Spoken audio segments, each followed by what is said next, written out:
Starting university can be a very confusing and overwhelming experience for a lot of people, as there's so much going on, yet there's no rules on how to manage it all. In this video, I'll be talking about my tips for studying, time management, and how to make the most of your university experience. Hey friends, welcome back to the channel, and if you're new here, my name is Hassan. I'm a third year medical student at UCL. On this channel, we talk about medicine and self-development, and before we go any further, I've linked timestamps in the description below, so please feel free to check them out and skip ahead to any section that interests you. My first step is going to talk about how to study. So there's three main categories that I'm going to cover: lectures, handwritten notes, and active recall. In terms of lectures, some people go to every lecture and others just miss them and watch them at 2 times speed at home. I don't go for that method personally, as I feel like it's too easy to fall into that trap of I'll watch it later and then never get around to it. And then by the time you do watch it later, there's been so many lectures that have built up, and without realizing you're already 5 to 10 lectures behind, and now you have to spend a lot of time dedicated to studying just to catch up. I do have friends that swear by the method of just 2 times speeding the lecture, and this way they get the studying done in a much quicker manner and they feel like they learn the content better as well. However, for me, I feel like it's just a case of whether you're disciplined enough to stick by it and whether you're disciplined enough to keep on top of your lectures without falling behind. Whilst in lectures, I use notes made by the students in the year above, and I just annotate them as I go along. And I find this is so much more manageable than trying to write down everything the lecturer says, as there's so much content in a lecture that's difficult to keep up. So by having these notes written in front of me, I can just write down any additional information the lecturer has and annotate my notes that way. The next method I'm going to talk about is handwritten notes. This is one that I personally used until about halfway through first year, when I found a much more efficient way to study, but I'll get into that later on. Handwritten notes, for me, it had a lot more cons than pros. So I'd spend 1 hour in the lecture trying to write down everything the lecturer says, which is impossible because they talk so quickly and there's so much content that it's really difficult to keep up. So I'd spend an hour in the lecture, then I'd spend 2 hours after the lecture going through, pausing it every 5 seconds and writing down every single little detail the lecturer mentioned in order to make sure I get all the information possible. This meant it would take me 3 hours to complete a 1 hour lecture. And if I was having 10 hours of lectures a week, this was 30 hours just spent on learning the lectures, on top of all the additional stuff like labs and tutorials and anything else that we had to learn. So instead, I bought an iPad around January of first year, and I downloaded notes from the year above, and I just annotated these in the lectures. And this cut down my time from about 3 hours in half down to just an hour and a half to complete a 1 hour lecture. If you're thinking about doing handwritten notes at university, it might be worth considering buying an iPad or a tablet with pencil support.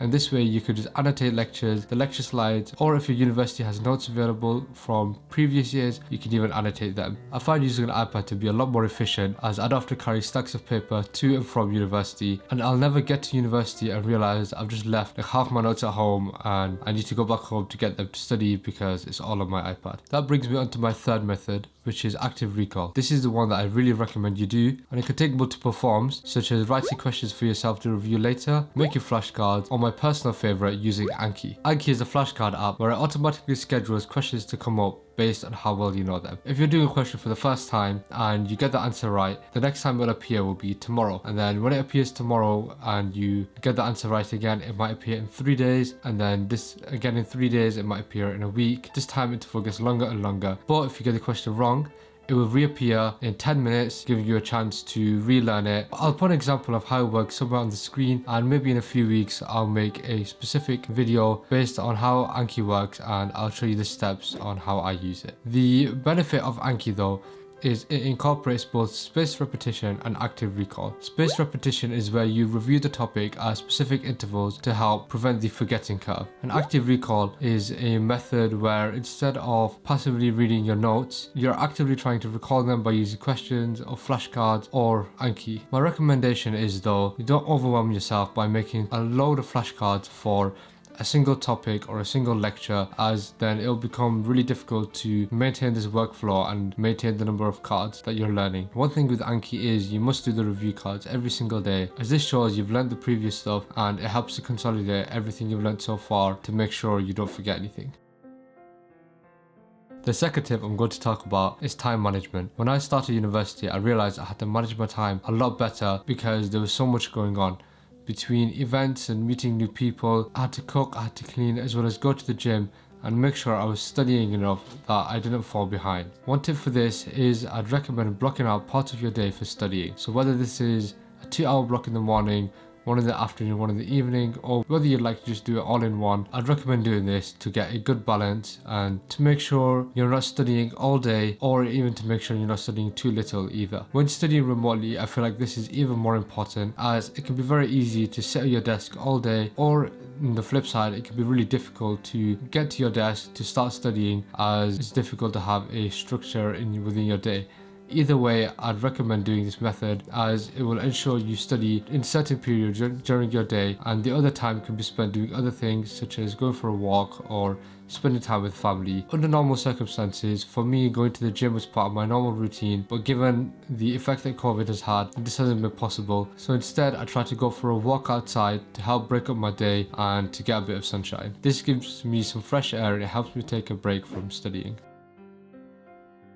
Someone gave a speech during Freshers, and he said this one quote that really resonated with me and that has stuck in my head ever since. He said, "If you reach the end of medical school and all you are is a doctor, then you've wasted your time at university." This quote was different to everything I had thought previously and everything that my parents had told me as well. Previously, I thought the only reason I'm going to university is to become a doctor, and that's the only thing I should focus on. I now realise that university is a time to grow, not just through your professional career, but also mentally and emotionally, and to learn them skills that you never would have learned had you stayed at home. For me, I learned how to cook, I learned how to clean, I learned how to manage my time a lot better, and just generally become a lot better around the house. As well as this, I've learned how to pay bills and negotiate contracts with landlords, how to be exempt from council tax, and just a variety of things really. I'm really thankful for the time that I've had at university, because as a student, I have the opportunity to make mistakes with relatively little consequences. So I would definitely say make the most of your university experience and try new things and push yourself as much as you can in different areas, because this is the time to grow as a person and you may not get this opportunity again in the future. It's a lot easier to take risks now rather than taking risks when you're a lot older, and the impact can have a much greater consequence. I hope you guys enjoyed this video, and if you did, I have a custom playlist full of all the medicine videos I've made, so feel free to check that out.